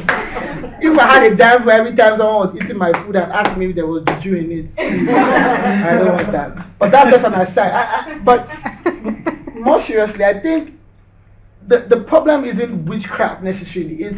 I think the way we ourselves perceive those powers are always used for malevolence. They're never used for anything altruistic.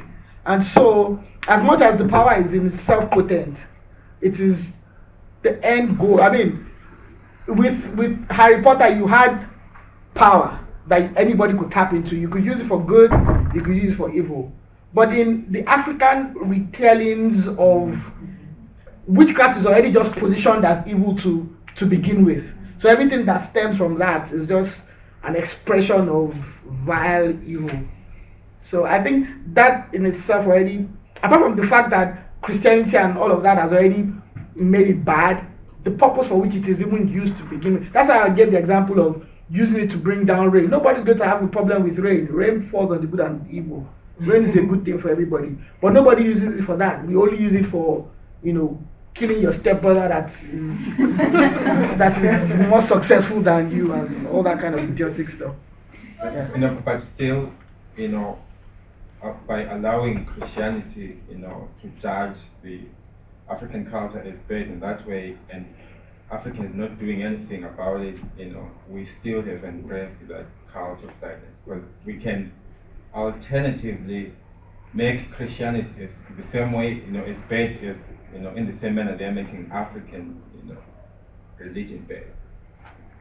Yeah, but you see, I think the silencing isn't just like inherent in the culture, which we could argue, but I feel like we can, if we take that narrative, when you're dismissing the very intentional political ways in which Africa was demonized, African culture was demonized, African science was called witchcraft. It's not, so even the fact that all of that is lumped as witchcraft, and yet the mobile phone is science. I think there's been a very intentional demonization of African knowledge systems, and so that colonization can succeed, and so that we can, all of us black people, speak in this language and watch friends and identify and relate. That's all part of the brainwashing that says that the Eurocentric local is global and that the African local is just local. So it's a power. I think the systems of oppression have very intentionally engineered that that way of thinking. But so what has Africans, what are we doing about it? So we are watching Wakanda and we are having this discussion. because that's why when we talk about decolonization as a process of unlearning, it's a very intentional, hard work process of unlearning so it's literally put, like, for me, how I think about it is I literally look at myself, Ruth, and I examine what I know, what I don't know, and I constantly question why I assume certain things are the way that they are. So it is a process of introspection of ourselves, not just our historical selves, or it's about learning our histories indeed, and intentionally reading about people that have written about African histories and knowing that, but also examining your own life and how you accept certain things as I would agree with you if right now we're communicating in Swahili or Zulu. I know, and I want to speak Swahili, but we are not. Speaking English. Why? Because we are in UCT, I'm writing a PhD in English, because that's the only way that I can pass the PhD. So the process is, let's acknowledge that we are situated within systems that we sort of have to work with, right? But because otherwise, so then we do have to work with the systems that we're in. But how are we introspecting in those systems so that we continue, we keep in that process? And that is, for me, decolonization. It's not... I think this conversation is what made me really like Killmonger. And I like the color, but because it was, for me, Killmonger represented the one side of the let's liberate black people of the world. That if we have to burn the world while doing it, we've earned the right. And he literally wanted to burn the world. And so there's the urgency of let's do it now. Black people everywhere, let's see however. And then there's T'Challa's side, which is the slowly but surely we bend the system. And even here, and it was like for me it was very opposite, because the one is dangerous, but the other doesn't seem to be achieving anything. And it kind of left me with what's the middle? What's the middle of still getting there and still being free, but not taking so long, but having a world to still live in at the end? Because we could be Killmonger and just burn everything on the way, but we could also T'Challa and just I'd just be like, no, but I'm fine here and I'm okay, sort of. And yeah, so I don't know if anyone has ever thought of maybe we need a middle.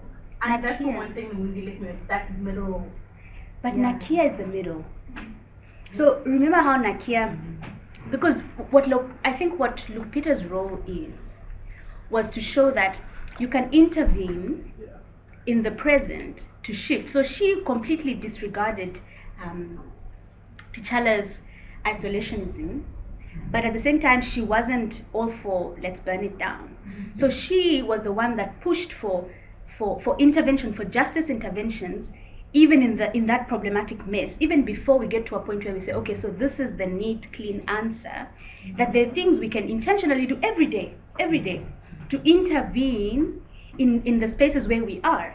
And that's exactly what she was doing. She wasn't intervening in the UN. That was long before that. She just went to save the Boko Haram.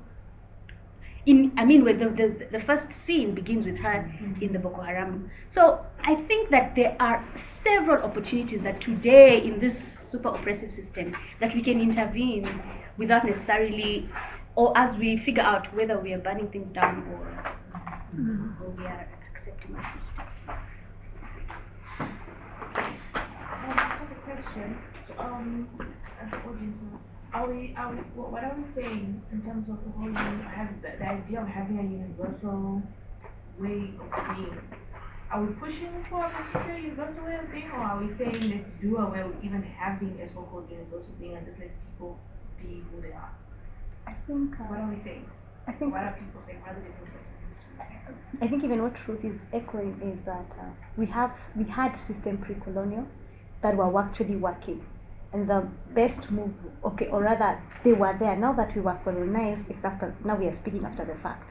But assuming we are speaking before the fact, the best would have been to, like what Wakanda were trying to do, like just ease into, but while you accommodate, but you're just releasing it to your comfort. Like you're working within, can this work for us? Can this not work for us? You understand? So you're assimilating it, or you're allowing, or you're like a sponge. You're just absorbing just what you need.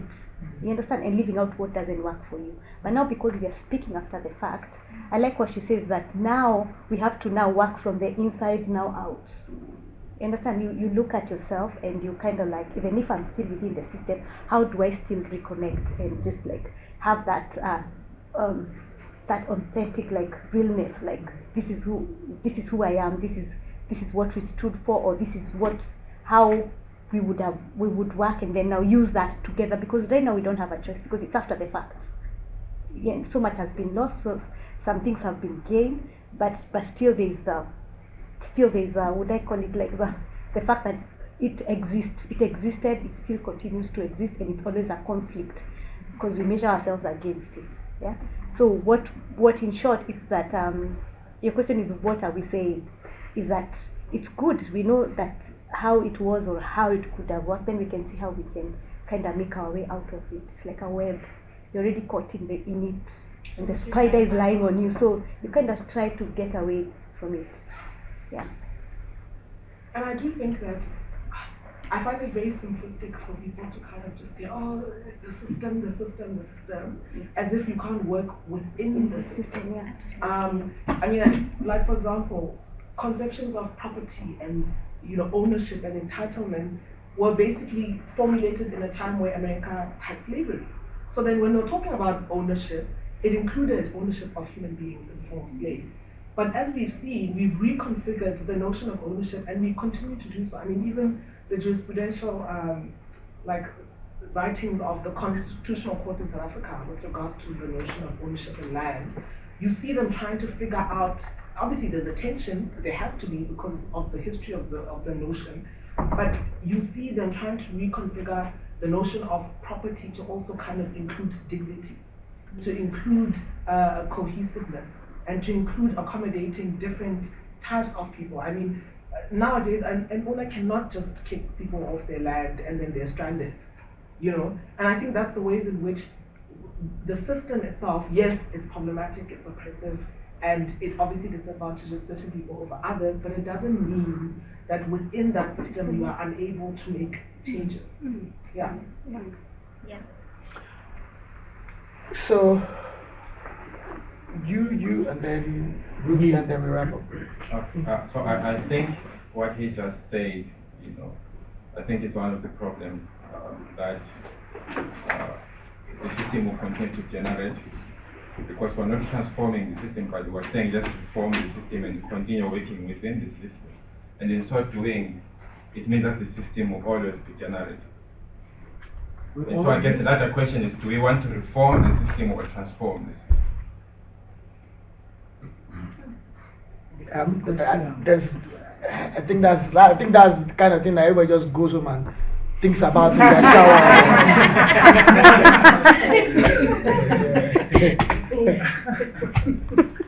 You want to say something?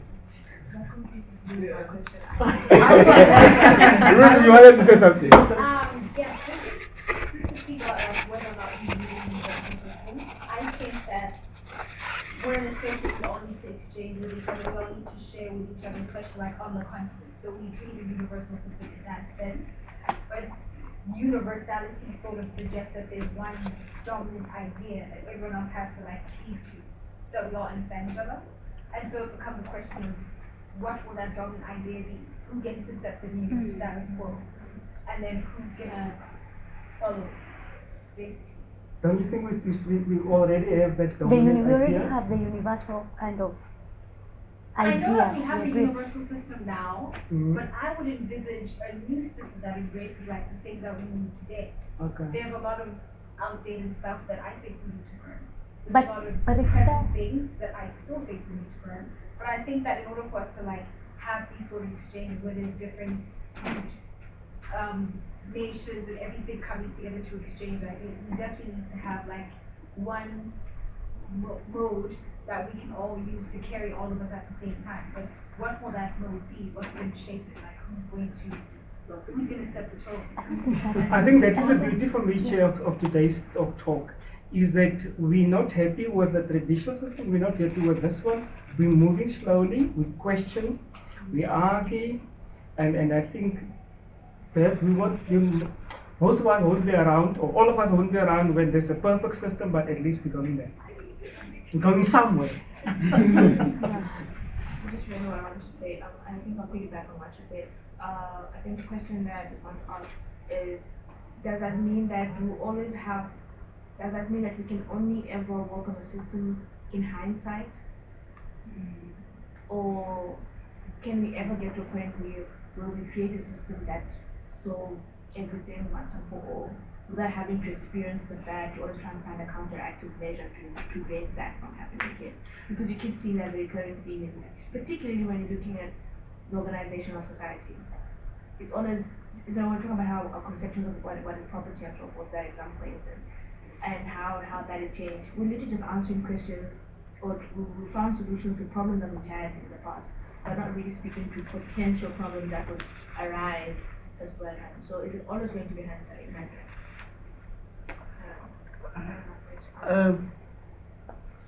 One last thing. Okay. I think that it's possible to tackle issues looking forward if you let everyone who is affected in society speak to that. Like, for example, I think that I'll use the example of slaves. At the time when ideas about slavery came to be, and I'll talk about slaves from like an African perspective because we did it as well before everything happened. So the way that it was seen was not, the opinion of slaves wasn't taken into consideration before you made those decisions, or the opinion of people who were homosexual weren't taken into consideration before you made laws about like what's appropriate sexual behavior, etc. The opinions of black people weren't taken into consideration before you made laws about appropriate race relations. So if everyone is represented when decisions are made, that could be a good way to like solve problems looking more forward, as opposed to people having to come forward when they haven't been given a chance to before. And then in that way, us having to fix things from looking back like, oh yeah, we could have done that.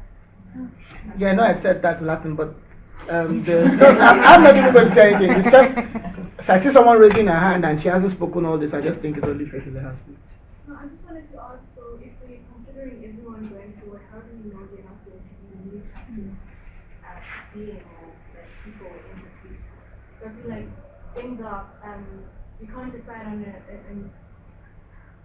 a universal system that can't be changed. Because as time changes, things change, people change, there's new ideas. So going forward, the new generation will have to deal with whatever issues they have based on, you know what I mean? So it's all, yes, we can deal with things in hindsight, but even those ideas are bound to change in the future. So, and I guess that really is the answer to the question. The fact that society isn't static, culture isn't static, nothing is static. Yeah. Humanity is a work in progress, and we just keep pushing. So as we all live, please think deeply about whether or not you want to transform or reform. Thank you very much for coming. Hope to see you at our next year event. Have a lovely day. Thank you very much.